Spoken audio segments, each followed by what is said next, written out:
Okey, Assalamualaikum. Hari ini kami akan menunjukkan kepada anda macam mana kami menyelesaikan masalah TV no display, iaitu TV Toshiba 50L2300VM yang mengalami sedikit masalah pada display, yang mana kita boleh consider sebagai no display. So kita try on kan TV ni dan kita akan lihat bagaimana paparan yang terhasil setelah TV dihidupkan. Okay, so dapat kita lihat dekat situ ada sedikit horizontal line terhasil di bahagian atas dan pelan-pelan dia pun hilang. So selepas hilang, backlight masih lagi dalam keadaan menyala tapi tiada paparan yang terhasil. So dapat dilihat dekat sini reflect ataupun tindak balas lampu daripada belah belakang ni, maksudnya TV dalam keadaan menyala dan backlight tidak menjadi isu. So isu blank display kali ini bukan disebabkan oleh backlight. So kita akan go for Tikon dan akan check kita punya scaler tadi ya. So untuk check Tikon ni dia ada beberapa poin-poin penting yang perlu kita ukur untuk menentukan kerosakan tu berpunca daripada mana, dan aturan dia adalah daripada power up sequence voltage sebelum menghasilkan signal-signal lain untuk membentuk sesuatu gambar. So power up sequence ni terdiri daripada VGH, VGL, AVDD, HA, VDD dan beberapa voltage-voltage lain lagi. So kita akan try ukur voltage-voltage yang ada pada Tikon ni dalam keadaan kedua-dua flex cable masih lagi berhubung. So seperti yang dapat kita lihat tadi, lampu backlight masih menyala, so bermakna TV dalam keadaan hidup. So kita akan ukur di bahagian VGL, tiada sebarang voltage yang terhasil. Begitu juga dengan VGH, so tiada juga voltage yang terhasil. So cukup sekadar dua voltage ni, since kita dah dapat tahu bahawa power up sequence terganggu. So bila kata power up sequence terganggu, panel tidak mendapat power menyeluruh untuk memulakan gambar atau menghasilkan gambar. So kita akan try asingkan sebelah LVDS tadi untuk tengok ataupun penentuan short datang daripada scaler yang belah mana.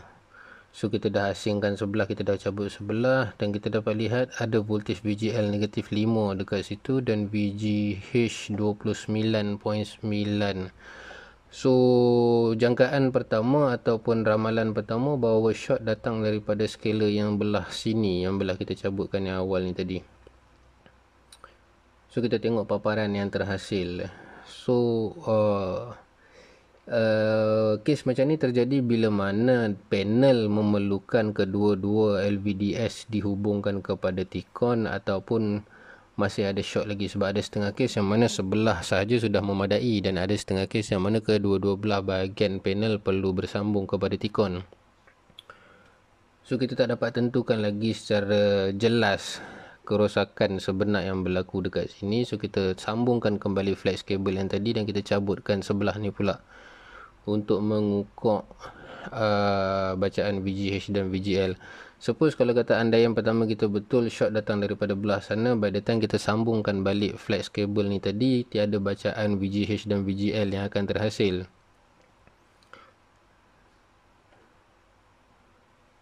So VGL ada dan VGH pun ada. So agak sedikit suspicious dekat sini. So problem dekat sini bukanlah disebabkan oleh short, kemungkinan terjadi hanya disebabkan oleh intermittent. Dan hopefully intermittent, harapnya intermittent berlaku. Sebab kalau kata intermittent, kita just release dia punya charge dan intermittent tu sendiri akan hilang. Tapi kalau kata Tikon yang problem, bila mana kedua-dua LVDS bersambung, dia reject, kat situ ada masalah yang lebih besar. So paparan yang terhasil masih lagi sama. So bererti Tikon ni memerlukan kedua-dua panel, kedua-dua flex cable disambungkan. So kita try sambungkan kembali kedua-dua flex cable ni dan kita try check balik voltage. Kalau voltage terhasil cantik, bermakna problem yang datang memang confirm hanya daripada intermittent punya problem sahaja.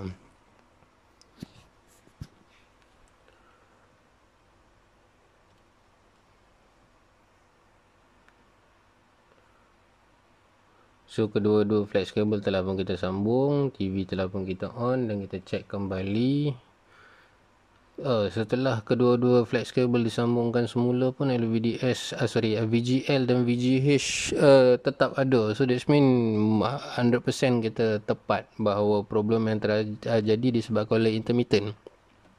So dengan kita release charge tu telah mengembalikan atau membaik pulihkan semula TV ni. So kita try tengok dia punya paparan dan alhamdulillah paparan telah pun keluar. So rezeki kita pada hari ini kita dapat kes yang agak mudah. Tapi mudah-mudah pun still orang kata buat sedikit tracing lah. Maksudnya supaya tak melakukan kerja yang sia-sia. Sebab bila mana kita try and error, most of the time benda tu akan tarik masa. Jarang-jarang ataupun bila mana kita bernasib baik, benda tu akan menyingkatkan masa. Tapi most of the time kalau try and error ni memang dia akan menyingkatkan masa. So perlu saya ingatkan dekat sini bahawa kaedah yang kami gunakan ataupun kaedah yang kami tunjukkan ni bukanlah permanent solution ataupun total solution ataupun kaedah yang betul-betul memberi kesan, sebab proses ataupun permasalahan yang jadi ni melibatkan banyak stage. So ada case stage yang mana berlaku shortage. Bila kata berlaku shortage, so dia akan lebih banyak kerja daripada ini. Dan untuk kes kami ni alhamdulillah dia hanyalah small intermittent yang mana selepas kita releasekan dia punya charge, dia kembali okey. So sekali lagi saya tegaskan, sekiranya menggunakan teknik yang saya tunjukkan ni tadi dan tidak berhasil, so perlu diketahui bahawa permasalahan yang lebih serius sebenarnya telah pun terjadi pada TV anda.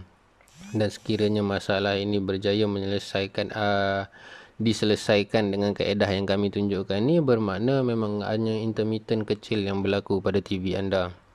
So kita akan sambungkan dengan USB untuk test full display melalui permainan video sama ada sebarang gangguan untuk full display ataupun tak. Hopefully tak ada. Okay, since kami kehabisan remote dan remote yang ori untuk tujuan testing pun customer minta untuk beli during PKP ni, so kita terpaksa menggunakan HDMI lah, sebab untuk configure button Toshiba ni tak terlalu meluas fungsi dia. So kita tak boleh nak klikkan yes pun. So tak apa, kita gunakan HDMI sebagai ganti untuk melihat keseluruhan paparan.